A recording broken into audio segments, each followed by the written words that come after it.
All right, everybody, joining us live now via Skype is a woman I think you've been waiting to see again for a while, and you can on CBS's new Training Day series, Thursday, starting February 2nd. Katrina Law is with us now. Katrina, thank you so much for joining us. Thanks for having me, Brandon. All right, it's no secret that Comicbook.com has their questions about Nyssa Al Ghul, but we'll get to that first. We have to talk about Training Day. This must be so cool for you to play this part of Detective Rebecca Lee under such an iconic title. Does getting this role mean that you get to hang out with Denzel Washington whenever you want? I wish, but according to the storyline, if I were hanging out with Denzel, I'd be hanging out with his corpse, which I feel like would go into a different genre of television. Right. Not to say it won't happen. Walking Dead crossover confirmed. You never know. Maybe. You never know. Right. But your Rebecca Lee character is a huge part of the team. She's basically the tech genius of the bunch. I've seen a couple episodes now, and I'm having a lot of fun watching it. But what can you tell us about your character before the show comes on? So I play Detective Rebecca Lee, who is a detective in the SIS division of the LAPD. She is extremely loyal to Frank Rourke, who is played by the wonderful and amazing and very funny Bill Paxton. He basically saved her from human trafficking at the age of 9, and since then she's looked up to him as a hero. And eventually wanted to emulate his life and followed him into the LAPD, and now she is in his division, and she is ride or die for all the boys in the SIS. Right, that's we get to work with Bill Paxton. Can you talk a little bit about that? What is it like to be on set with someone like that? So the first couple of days I was kind of geeking out and just trying to be like, oh yeah, it's Bill Paxton. He's just like a coworker, no big deal. Freaking out. So Bill is super cool. He comes in every morning and he just smiles and he says, "Good morning, breakfast lovers," and that's kind of how he starts the day. And it's just a really positive vibe. As you know from watching a couple of the episodes, he has a ton of work to do, but he gets it all done. He's professional, and as soon as we call cut, he is just joking and just laughing, and he just sets a great tone. So I couldn't have asked for a better leader on set. That's really cool. We know that you are no stranger to action scenes. That's basically a requirement if you're going to exist on the set of Arrow.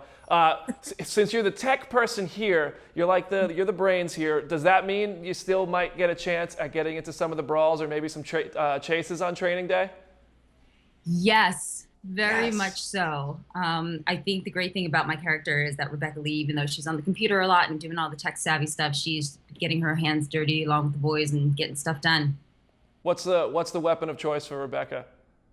A Kimber 1911. Okay, cool. All right, now the popular question that the Arrow fans want to know. We got to switch over to DC for a second. When might we see Nyssa and Talia together? Is there any word on that? And if we do, or we ever do, what do you think that relationship is going to be like and that interaction is going to be like between them? I am not allowed to tell you anything under the threat of death from Mark Guggenheim. So there's that. But in my dream world, when I found out that they were casting Talia, I texted or I emailed Mark and I was just like, please let us have a sister showdown, because my inner nerve was just kind of exploding. Because if it's anything like the comics, I know that my character basically kills Talia 50 times and keeps dumping her into the Lazarus pit so she can bring her back, so she can get her onto her evil ways. I don't think that's going to happen in Arrow, the television series, but one can always hope. But if maybe not like a contentious relationship, then maybe one where we're like standing back to back shooting arrows together. I think that would be pretty cool. That could be pretty cool. Some XXX stuff going on there. Do you think a return on Legends of Tomorrow might be more appropriate since Sarah Lance is basically heading up that show now?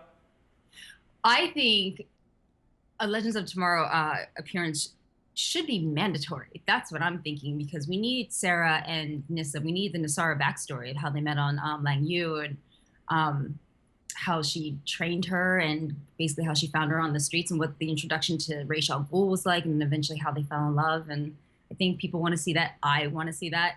So hopefully one day, again, fingers crossed. I have no idea, but that's the wish list. We need more Nyssa. I think everybody agrees. Now, before I let you go, I do have to ask this. This is the real one everybody wants to know, and I mean, I'm not going to lie and say I don't. Who's the best kisser on Arrow?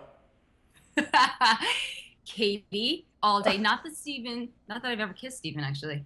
Yeah, I've only made out with one person. Oh, I need to up my game a little bit. I could have sworn there was a kiss with Steven somewhere. I think it was implied, but I think it should have been at the wedding. But then I probably would have tried stabbing him and killing him at the same time, and I think he would have vomited because he doesn't really like Nyssa anyway. So I think it would have been, I think by technical default, it would have been Katie, even if we had. Oh, weddings. I'll tell you, I hate when swords and weddings cross. You know. Arranged marriages. Oh, the worst. Anyway, thank you so much, Katrina, for joining us. It's always a blast talking to you. And Trading Day is a ton of fun. I'm really looking forward to seeing more of it. Awesome. Thank you.